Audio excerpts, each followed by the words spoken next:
अस्सलाम वालेकुम students, welcome back in second trials academy. Student, आज हमने चैप्टर नंबर 11 की मोस्ट इंपॉर्टेंट डेफिनेशन है। चैप्टर स्टार्ट करने से पहले यानी कि ये हमें पता होनी चाहिए। चैप्टर का नेम है trigonometric functions and their graphs.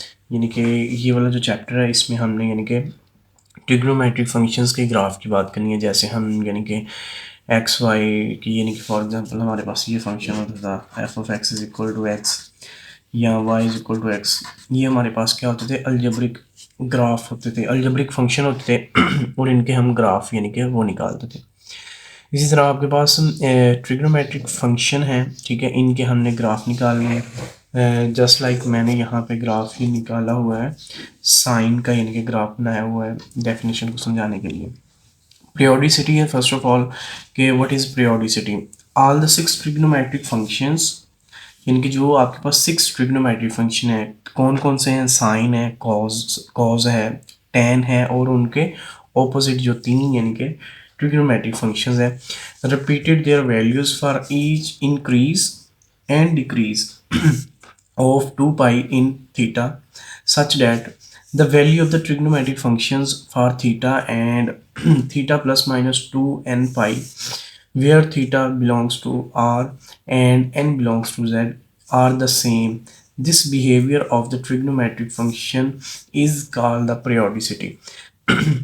यानी कि हमने ये चीज़ जनरल एंगल में पढ़ी थी। ये वाली चीज़ जो है ये हमें जनरल एंगल से मिली है, ठीक है जी। जनरल एंगल में क्या होता था कि अगर हम कहते हैं ना कि साइन 30 जो है वो है 1/2, तो इट मीन्स कि साइन 790 जो है 7 आपके पास बन जाता है 7 जो 50 है, तो इसको अगर हम राउंड ऑफ करें तो ये आपके पास इस तरह का यानी कि बन जाता है प्लस आपके पास 30 डिग्री। तो हम यहाँ से साइन 30 निकालते हैं, तो भाई यहाँ पे भी साइन 30 की वैल्यू क्या है, वो 1/2 आएगी। तो यहाँ पे ये जो एंगल है आपके पास 750 का जो एंगल है, मैंने यहाँ पे राइट किया साइन के साथ, ठीक है, ये भी क्या आंसर दे रहा है, ये भी 1/2 दे रहा है। इतना बड़ा एंगल है, देख लें, आंसर उसने 1/2 दिया है। यहाँ पे साइन 30 का भी 1/2 है। तो इट मीन्स कि ये जो इसका बिहेवियर है, ठीक है, जो जनरल एंगल ने जनरल एंगल के साथ हमने इसको एक्सप्लेन किया है, तो ये आपका यानी कि एंगल को वहीं पे रखता है। यानी कि इनपुट आप जितनी मर्जी दे दें, ठीक है, डोमेन आप जितनी मर्जी इसकी रख लें, बट जो आपको रेंज है, जो आंसर है, उसने यानी कि लिमिट में देना है। यानी कि इस बिहेवियर को, यानी कि फंक्शन की इस बिहेवियर को हम पीरियोडिसिटी कहते हैं, ठीक है, चाहे वो कहता है इंक्रीज हो या डिक्रीज हो। अब मैं आपको यानी कि शो करवाता हूँ ग्राफ, वहाँ से आपको यानी कि ज़्यादा पता चल जाएगा। यहाँ पे देख ली मेरे पास वाई एक्सिस है और ये एक्स एक्सिस है। यहाँ पे मैंने वाई साइन एक्स का यानी कि ग्राफ ड्रा किया है, ठीक है। आप देख लें कि वैल्यूज इसमें यानी कि एक्स एक्सिस है, एक्स एक्सिस में वैल्यू पुट कर रही है, यानी कि अगर आपने 0 पुट किया है तो आपके पास यानी कि आंसर क्या आ गया जी, ठीक है। अगर आपने 30 पुट किया तो आंसर आपके पास क्या आ रहा है जी, 0.5 आ रहा है। अगर आपने 60 पुट किया तो ये आपके पास आंसर आ रहा है। अगर आपने यहाँ पे साइन एक्स की जगह पे 90 पुट किया तो आपके पास आंसर क्या आ रहा है, 1 आ रहा है, ठीक है। फिर अगर आपने साइन की जगह पे 120 पुट किया है तो भाई ये देखें, ये आपके पास आंसर आ रहा है 0.75 आंसर आ रहा है, ठीक है। अब देखें, अगर हम यहाँ पे 150 पुट करते हैं एक्स की जगह पे तो आपके पास आंसर क्या आ रहा है, आपके पास आंसर आ रहा है 0.5, ठीक है। देखिए यहाँ पे भी 0.5 था, यहाँ पे भी 0.75 था, ठीक है। यहाँ पे देख लें 30 पे और आप देख लें यहाँ पे 150 पे, साइन की वैल्यू क्या है, सेम है, ठीक है। साइन 60 पे देख लें और 120 पे देख लें, साइन की वैल्यू क्या है, 0.75 ही आपके पास इनकी आउटपुट आ रही है। अब देखें आप यहाँ पे 180 पुट किया है तो आपके पास 0 आंसर आ रहा है। अगर आपने 0 पुट किया तो फिर भी यानी कि आंसर क्या आ रहा है, आपके पास 0 आ रहा है। यानी कि फंक्शन का बिहेवियर आप चेक कर सकते हैं।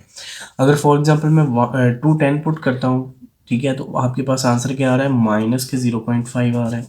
अगर मैं यहाँ पे पुट करता हूँ 210 पुट करता हूँ तो आपके पास जो आंसर आ रहा है वो माइनस के 0.75 आ रहा है, ठीक है। अगर मैं यहाँ पे आपके पास 270 पुट करता हूँ तो आपके पास आंसर क्या आ रहा है जी, -1 आ रहा है, ठीक है।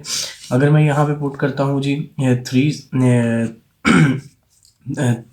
300 डिग्री तो भाई आपके पास आंसर क्या आ रहा है, आपके पास आंसर आ रहा है 0.75 आपके पास आ रहा है आंसर। यानी कि इसी तरह अगर हम यहाँ पे देख लें कि आपके पास आंसर क्या आ रहा है जी, साइन वाई, जब हमने यानी कि 320 पुट किया तो भाई यहाँ पे आपके पास जो आंसर आ रहा है वो आ रहा है 0.5 आ रहा है माइनस का। तो this behaviour is called the periodicity of the any function, यानी कि 6 उसने ट्रिग्नोमेट्रिक फंक्शन की बात की, किसी एक की बात नहीं की। हर जो ट्रिग्नोमेट्रिक फंक्शन होगा वो अपना बिहेवियर चेंज करेगा गिवन यानी कि डोमेन एंड रेंज के ऊपर, ठीक है। अब यहाँ पे आ जाए फिर यानी कि 360 पुट किया तो फिर 0 आंसर आ गया। तो अब देखें अगेन अगर हमने यहाँ पे पुट करनी है वैल्यू, यानी कि अगर हम यहाँ पे पुट कर दें 400 डिग्री, ठीक है, तो फिर जो इसका आंसर है वो आपके पास क्या आना है, आपके पास फिर यहाँ से इसने शुरू हो जाना है, फिर ये ग्राफ यहाँ से शुरू हो जाएगा। तो आपके पास जो आंसर आ जाएगा वो यहाँ पे जो आंसर आएगा वो 0.5 आएगा, ठीक है। फिर अगेन इसने यानी कि ग्रो करना शुरू कर देना। अगर मैं यहाँ पे पुट कर दूँ 440, ठीक है, तो 440 पुट करूँगा तो फिर उसने यानी कि 0.75 देना है। तो this behaviour is called the periodicity of the trigonometric functions, यानी कि 6 ट्रिग्नोमेट्रिक फंक्शन का ये बिहेवियर होगा। ओके, अल्लाह हाफिज़। उम्मीद करता हूँ कि आपको यानी कि डेफिनेशन की समझ लगी होगी। तो यानी कि अगर आपको ये पेपर पॉइंट ऑफ व्यू से पूछ ले तो मुश्किल ही आती है डेफिनेशन। आपने यानी कि इसको जस्ट ये लिख देंगे तो स्टेटमेंट तो काफ़ी होगा डेफिनेशन में। ओके, अल्लाह हाफिज़।